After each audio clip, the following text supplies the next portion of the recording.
Welcome to today's video. I'm the Hooded Lid, and today I'm going to start talking about a couple of things that I got during the Thanksgiving sales. Black Friday sales used to be on Friday after Thanksgiving, as we all know, but many companies started them quite early, and Bobbi Brown was one of them. When I did videos on Will I Buy It recently, there were a couple of Bobbi Brown things that looked so pretty. I thought maybe, because I have a soft spot in my heart for Bobbi Brown.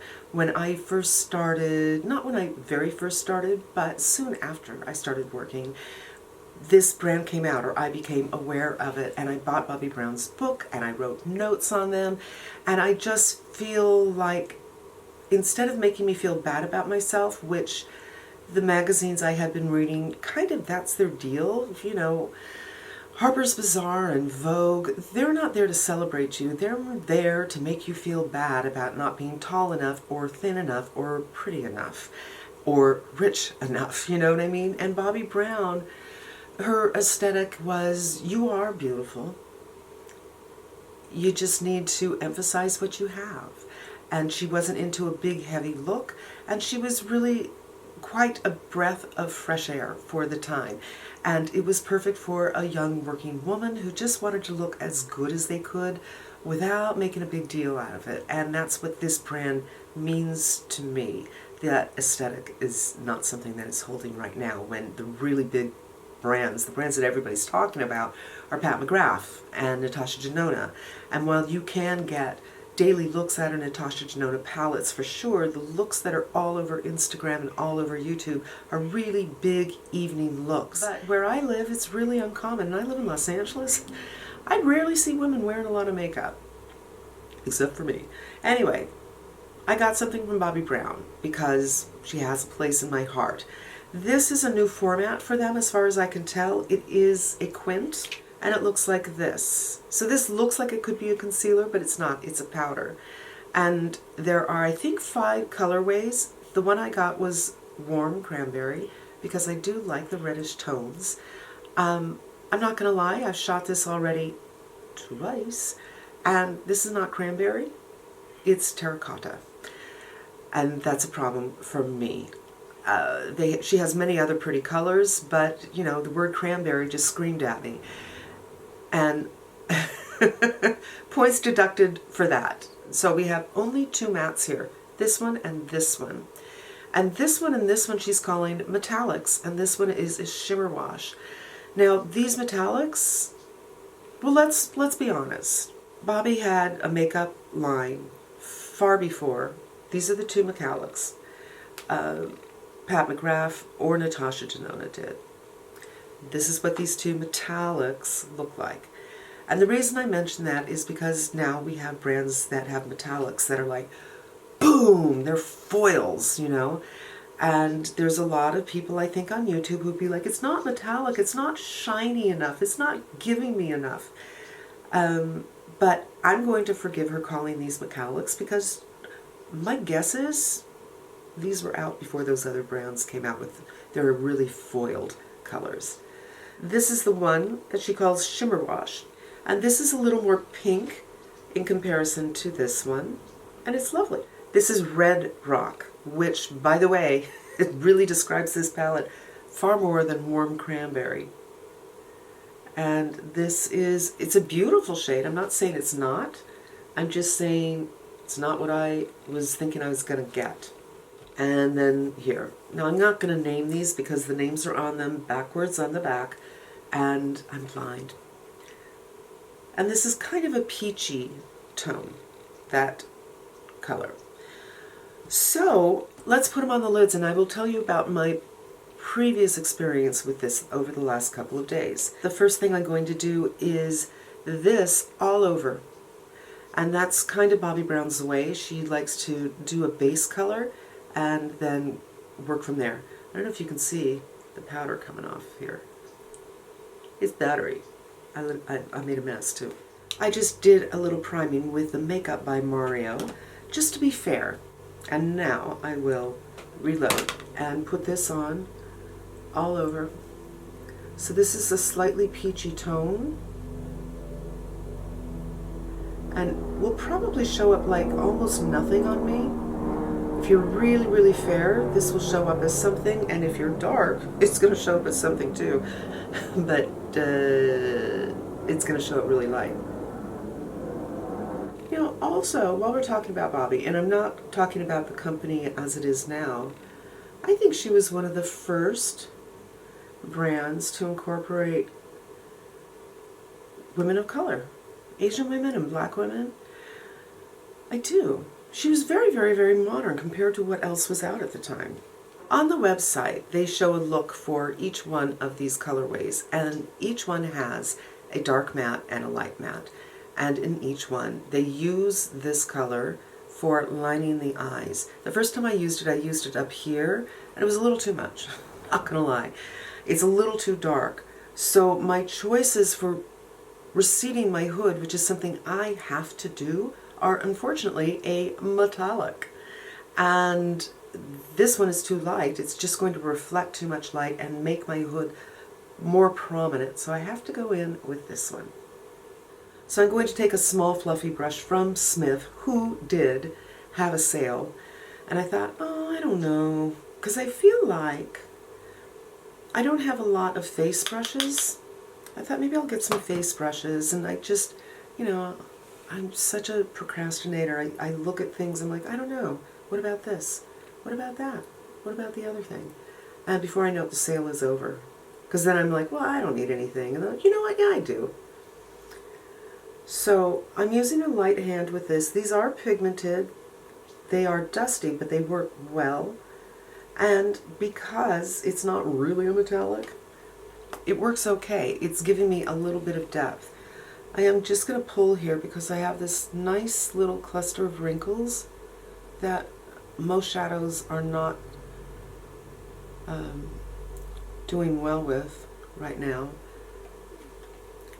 So in this case, not being a really, really bright metallic is working out for me, because this is the shade that I want to recede with. And I'm just using a really, really light hand, because I notice that these can really get all over the place if you're not careful.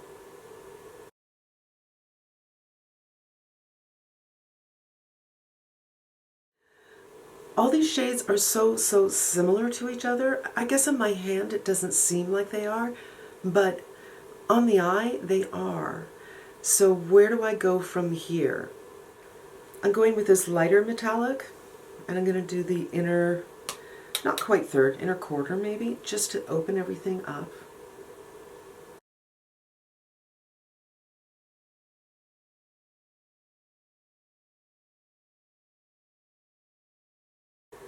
I do think it's very effective. Just from here, you can see it's much more open, helps you look more alert and maybe less puffy. This little Shimmer Wash color, just to use everything, I'll use the same brush and go on the lid here.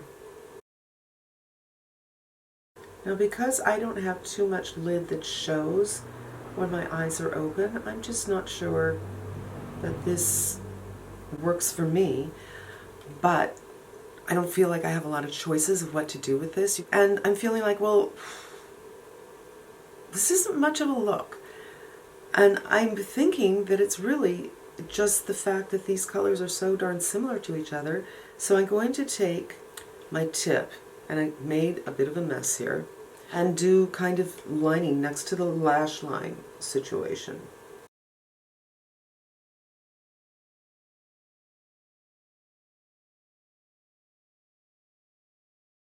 But this really brings out the color in my eyes, but I don't think it's flattering on me as a person.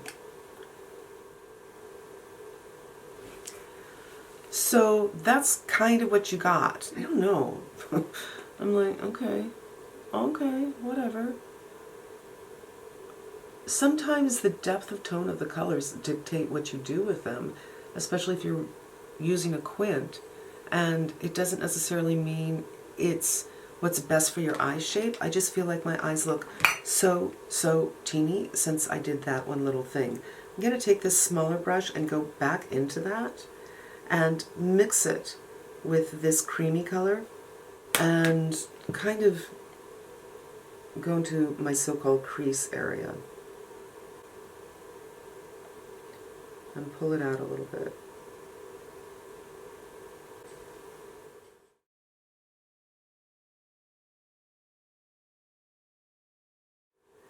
So I'm really doing kind of deepening on the outer third and bringing this out. Wipe that off, and now I'm just going into that dark color by itself. I'm just deepen up a little bit.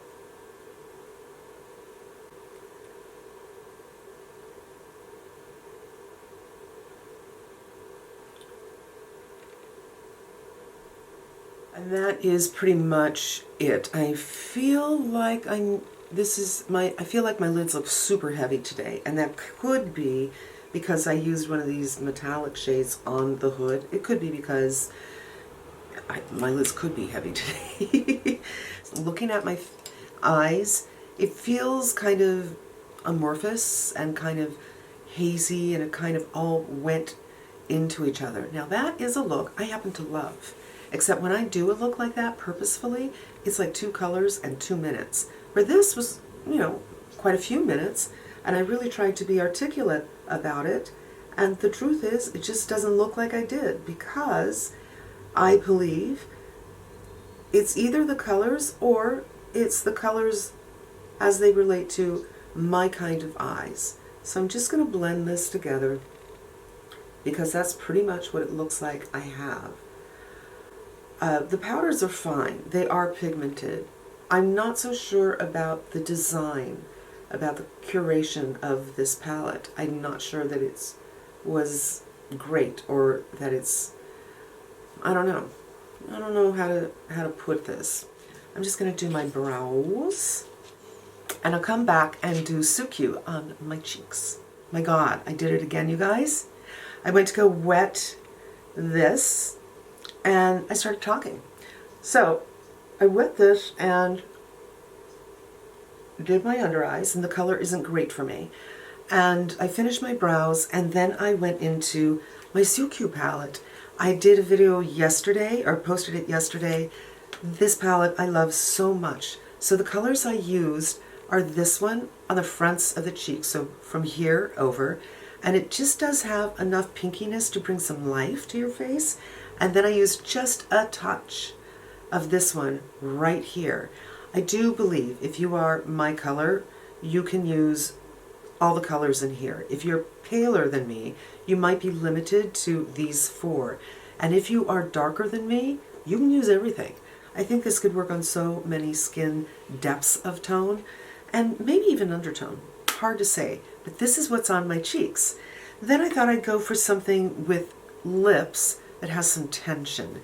And what has tension is, you know, something that's rather the opposite, which is why I'm wearing purple, because purple, blue and orange are opposites, so the purple's close to that. And the pink, I think, delivers a pop for this look, which can easily be a very muted wash of color all over the face. So this would be, it brings out the pinkness in this blush, and freshness and alertness. I don't have mascara on, and now I want to show you what it would look like if I was doing more of a monochromatic look. Brave. This is from Rare Beauty. This color is so interesting. It's unique without being crazy. And when I was talking about the lip fogs from Suku, I forgot to mention this, because this is a similar moussey kind of a feel, as is the first color I used, which is the Burberry. Charlotte Tilbury, Revlon, Giorgio Armani all make things like this one, except this feels like it's the next generation. This feels more advanced, and this does last a long time. However, you know, the minute I eat, it's gone, but it does last a long time. This is the same feeling. It is more matte, but as you can see, now I kind of have a monochromatic look using Cranberry. Okay, so what do I think? The powders are fine. There's nothing wrong with the powders. The colors in and of themselves, they're fine. The formulations are fine. This is shiny. It's not metallic, but it's shiny. This, I don't really consider this a shimmer. Matte, fine, no problem, I get it. However, for my eye shape, for the things that I need, it's not hitting the spot because I have to have color right here. So I mixed the mattes together to get something a little bit lighter. So, and that's what we do, right? We mix things and make them work for us. Okay, that's fine, then I can do that and I can make it work. I think the thing that bothers me the most about this palette is they called it warm cranberry and it's not. And because we shop online in this generation, we are aware that it's possible that our computers are not calibrated to read colors exactly as they're intended to be read. So we depend to some degree from the company who's marketing to us to name things that are appropriate. And this is totally inappropriate. This should be called, this is called Red Rock, this color, that's what this should be called, the Red Rock palette, the Terracotta palette. It's not cranberry by any stretch of the imagination. And for me, it's not a colorway that I love. For me, it's a colorway I already have. So if I want to do a look like this, I have plenty to choose from. But the powders themselves are fine. And also, a quint like this, you're not going to get a lot of looks out of. You can get something like, put this color or this color all over the lid and a little mascara and have, and maybe even put something like this on the brow bone, I don't know, to recede your hood or something like that. And you could put this all over the lid for a more intense look. So basically you can get 3 levels of look out of a palette like this, but you're getting the same colors for all of them, and if you don't love the color, it's a problem.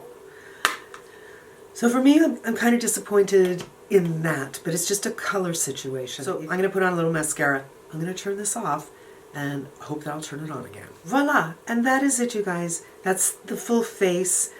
I'm probably going to return this just because this is not a colorway that I'm going to turn to. But I do think the quality is there. And again, this is the color story. Oh, there we go. I think they work just fine. I think they are pigmented enough.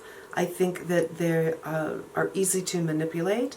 It's just, for me, the color story is kind of disappointing. And yeah, so there we have it. Bobbi Brown, Warm Cranberry, i.e. Terracotta. And this is a new product for them. Quint. I hope this was helpful to you, and I hope you come back again. Until we meet again, be safe and smart, and I'm wishing you good health.